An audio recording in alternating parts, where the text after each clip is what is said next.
Correction de l'exercice numéro 4 du chapitre 12. Donc on nous dit, une fois guéri, l'étudiant sort de l'hôpital et avant de prendre une leçon de conduite, il décide de revoir quelques notions de sécurité routière. Donc on reviendra sur ce document par la suite. On va regarder la suite. Un véhicule de masse 750 kg roule à une vitesse de 50 km/h, soit 14 mètres par seconde, sur une route horizontale dans une agglomération. Ensuite, on nous dit qu'il freine avec une force de freinage de 4500 Newton et il a parcouru la distance AB lors de ce freinage. On nous donne ici le schéma. Donc on voit que le véhicule est soumis à trois forces. On a son poids, P, vertical vers le bas, la réaction du support R, vertical, orienté vers le haut, et la force de frottement, petit f, qui est opposée au mouvement et orientée du coup ici vers l'arrière. Première partie, on s'intéresse à l'énergie cinétique. On nous donne la relation d'énergie cinétique, EC égale 1,5 de mv au carré, et on nous demande de préciser les unités des grandeurs dans le système international. Donc l'énergie cinétique, ça s'exprime en joules, la masse en kilogrammes et la vitesse, elle s'exprime en mètres par seconde. Ensuite, pour la question suivante, donc la question 1,2, on nous demande de calculer l'énergie cinétique au point A. Donc on va repartir de la définition. L'énergie cinétique, c'est 1,5 de mv au carré. On remplace en faisant attention à la vitesse pour qu'elle soit en mètres par seconde et on obtient 73 500 joules pour l'énergie cinétique au point A. Question 3. Nous dit soit ECB, l'énergie cinétique au point B lorsqu'elle est arrêtée. Quelle est la valeur de l'énergie cinétique? L'énergie cinétique au point B, elle sera égale à 0 joules. Étant donné que la voiture étant à l'arrêt, sa vitesse en ce point-là sera nulle. Deuxième partie. On s'intéresse ici à la distance de freinage. Donc, on nous rappelle l'expression du travail d'une force F. Donc, on dit que le travail de la force F sur la distance AB, ça correspond à la valeur de F fois la distance AB fois le cosinus alpha. Alpha étant l'angle entre la direction de F et celle du déplacement.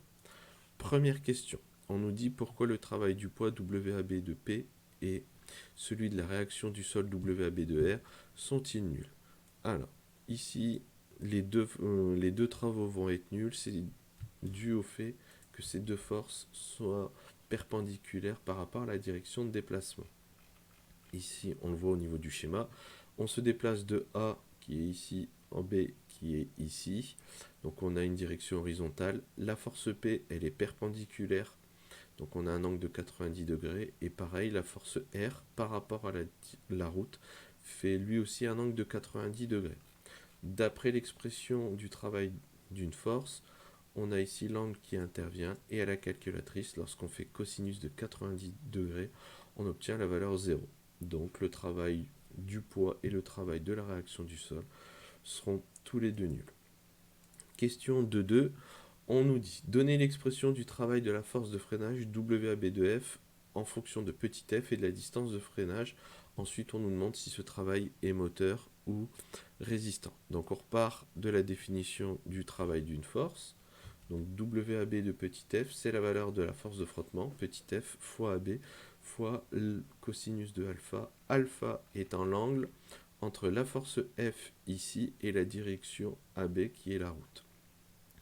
La force F étant horizontale mais orientée vers l'arrière, l'angle entre F et la direction AB, c'est un angle plat, c'est-à-dire 180 degrés. Donc lorsqu'on utilise la calculatrice, on va avoir cosinus de 180 degrés. Et cosinus de 180 degrés, ça fait moins 1. Donc, ça va nous donner le travail WAB de F est égal à moins F fois AB. Donc ici, on nous demandait juste l'expression. Et ce travail est-il moteur ou résistant? C'est un travail résistant, car il s'oppose au mouvement. D'une part, et d'autre part, parce que sa valeur, elle sera forcément négative. Parce que F, c'est positif, la valeur d'une force, et la distance sera elle aussi une grandeur positive. Question 2.3. Question 2.3, on va se donner de la place. Ici, on nous dit, dans le référentiel terrestre, la variation de l'énergie cinétique d'un solide au cours du déplacement en translation entre deux positions A et B est égale à la somme des travaux des forces extérieures appliquées au solide entre ces deux positions. C'est-à-dire qu'ici, on nous rappelle le théorème de l'énergie cinétique. Il nous dit que la variation de l'énergie cinétique est égale à la somme des travaux des forces qui s'appliquent sur le système. On nous donne l'énergie cinétique au point A. On nous demande de montrer que la distance de freinage vaut environ 16 mètres. Donc en utilisant le théorème de l'énergie cinétique. Donc ce que l'on va faire, c'est qu'on va d'abord trouver la valeur de ECB moins ECA et ensuite on va donner l'expression du terme à droite et ensuite on pourra déterminer la distance AB. Alors, première chose, on va s'intéresser à ECB moins ECA. Donc pour cela, on va faire le calcul de ECB. Donc ECB, ça vaut 0 joules. Donc ECB moins ECA, ça fait 0 moins 7,2 fois 10 puissance 4 joules. Et donc ECB moins ECA, c'est égal à moins 7,2 fois 10 puissance 4 joules.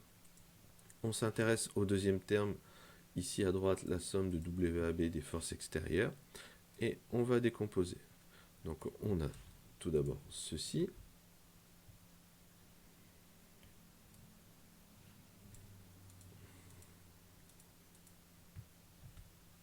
Décidément.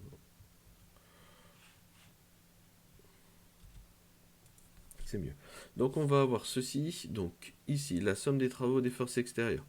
Ben, on a le travail du poids, plus le travail de la réaction du support, plus le travail de la force de frottement. En utilisant les questions précédentes, ben, le travail du poids, on a dit que c'était égal à 0. Le travail de la réaction du support est égal, elle aussi, à 0. Et WAB de petit f, on a montré que c'était égal à moins F fois AB.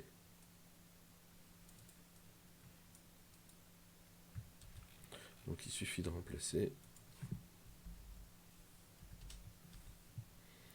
Et on obtient ceci. Et donc il va nous rester juste ce terme. Moins F fois AB. Et ensuite, on applique le théorème de l'énergie cinétique. On va dire que ECB moins ECA, c'est-à-dire cette valeur-là, est égale au terme de droite, c'est-à-dire égale à ceci. Donc on va avoir moins F fois AB qui sera égal à moins 7,2 fois 10 puissance 4 joules. Maintenant, on peut calculer la distance AB, étant donné qu'AB sera égal à 7,2 fois 10 puissance 4 divisé par petit f. La valeur de petit f nous est donnée, 4500 newtons. On obtient une distance d'arrêt AB environ égale à 16 mètres. Dernière partie, avant-dernière partie, pardon, on nous demande distance d'arrêt. Alors, la distance de freinage df correspond à la distance nécessaire au véhicule pour qu'il s'arrête une fois que le conducteur a commencé à freiner. Pour déterminer la distance d'arrêt notée dA, il faut aussi tenir compte de la distance parcourue pendant le temps de réaction du conducteur noté dr. Première chose, on nous demande de donner la relation entre la distance de freinage, la distance parcourue pendant le temps de réaction et la distance d'arrêt.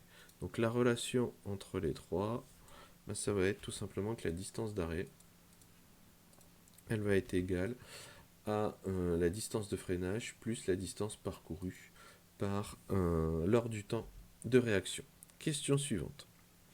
On nous dit, à l'aide de l'encadré donné au début de l'exercice, déterminer la distance dr parcourue durant le temps de réaction par le véhicule roulant à 50 km/h. Donc ici, pour calculer la distance parcouru pendant le temps de réaction, une distance, c'est la vitesse fois la durée.